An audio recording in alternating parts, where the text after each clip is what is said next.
France Info et tout est plus clair.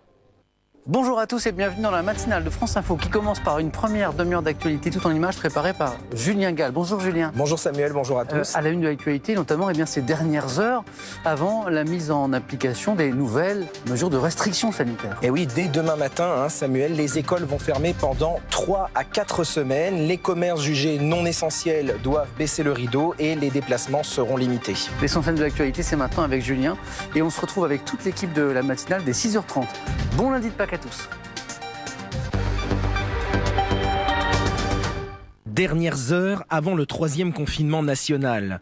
En France, depuis samedi soir, les restrictions liées à la situation sanitaire et déjà imposées à 19 départements sont étendues à tout le territoire métropolitain. Les commerces jugés non essentiels doivent baisser le rideau. Les déplacements seront limités à 10 km dès demain matin. Et pour la première fois depuis le printemps 2020, les écoles vont fermer pendant 3 à 4 semaines.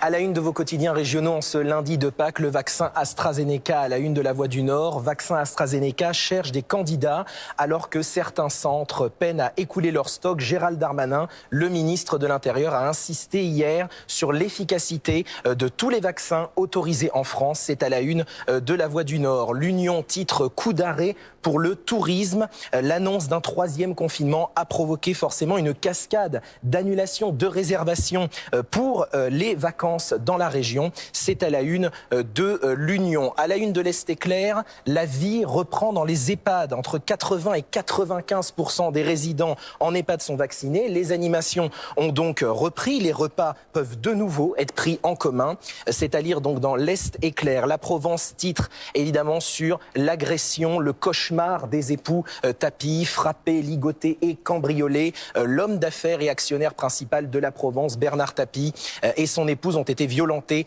dans la nuit de samedi à dimanche par 4 hommes qui se sont introduits dans leur maison de Seine-et-Marne. Et c'est donc la Provence qui vous en parle ce matin. Le Midi Libre titre 5 femmes arrêtées à Béziers. Le raid est intervenu dans le quartier de la Devèze dans la nuit de samedi à dimanche. Une enquête pour association de malfaiteurs terroristes est ouverte. À la une à présent de Sud-Ouest qui titre 300 hectares brûlés, le feu maîtrisé. Il a fallu 24 heures aux 160 sapeurs-pompiers soutenus par 2 Canadair et un avion pour venir à bout d'un incendie. Et puis enfin Ouest France qui titre nouveau loto du patrimoine pour sauver des sites en péril. Première page. Celle de la Provence à Marseille, qui revient, on en parlait dans le JT avec Julien Gall à l'instant. Revenons à l'actualité en France. Une enquête a été ouverte, nous vous en parlions ce matin, après que Bernard Tapie et son épouse Dominique ont été agressés, violentés. C'était dans la nuit de samedi à dimanche, à leur domicile de Comble-la-Ville, en Seine-et-Marne. Julien Gall, ce matin, vous nous rappelez les faits tout d'abord. Oui Samuel, 4 cambrioleurs se sont introduits dans le domicile des époux Tapie peu après minuit. Bernard Tapie et son épouse Dominique ont été ligotés à l'aide de câbles électriques. Bernard Tapie, qui est âgé de 78 ans et qui souffre d'un cancer, a reçu un coup de matraque. Les agresseurs voulaient savoir où se trouvait le coffre de la maison.